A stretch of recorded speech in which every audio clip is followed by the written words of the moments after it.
Ladies and gentlemen, please welcome your MC for the evening, Chris Cuomo of ABC News.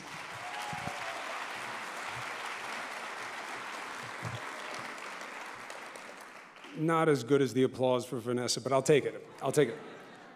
What we have is a video introduction of Father Robert Joerger to give you a sense of how he began and how he got to where he is today. So let's take a look and a listen at the screens for the man who Father Robert Joerger is.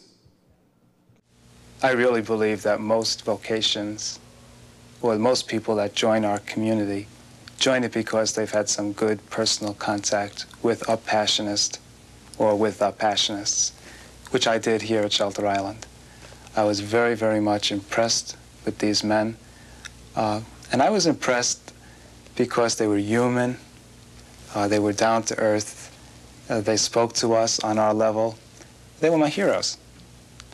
And if I was going to do this with my life like I was thinking I might want to do, then these are the men I wanted to do it with. Father Robert Joerger, 35 years ago. You are struck because those of you who know him recognize that he looks exactly the same today. He is a little bit more modest. He doesn't show the bicep anymore the way he did back in the day. But he is the captain of the ship, and he has been steering it very well. He is the perfect leader. He has soft words and bold actions, and that's why he is so great for the Passionists. Ladies and gentlemen, please welcome my friend, the Provincial of the Passionists, Father Robert Joerger. Good evening, everyone, and welcome. In my own name, thank you, Chris. And in the name of the Passionists, how can I ever find words to thank you for your presence here with us tonight?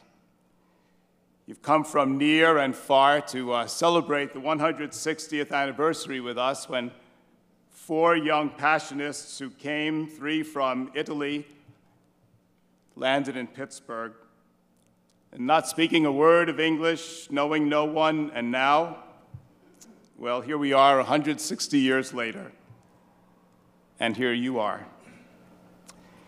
You know, when I was a little kid, you might have been able to tell from the accent, growing up in Brooklyn, Bay Ridge. I had a mentor. His name was Father Al Seppi. And it was one of those times when you could run up as a little kid and ring the doorbell and ask if Father Seppi could come out and play with us. Stickball, sewer to sewer. Who's got sewer 1? Hey, Father, you got sewer 2. And he was real old. He was about 35, and smoked these big cigars, and the nuns used to tell us about stories about the lives of the saints, and I guess in our little minds we wondered how you could tell if a person was a saint, so who else would know but Father Seppi? Father, how can you tell if a person is a saint? He says, all right, I'm going to tell you, only once. You watch them, see? You watch them. You watch how they pick things up, and you watch how they put things down. You watch how they open a door. You watch how they close the door. A saint is always gentle with life. He was right. I didn't have a clue what he was talking about, but I think I do today. Tonight, among our honorees and speakers, you're going to hear the stories from and of saints, even though they would never think of themselves that way.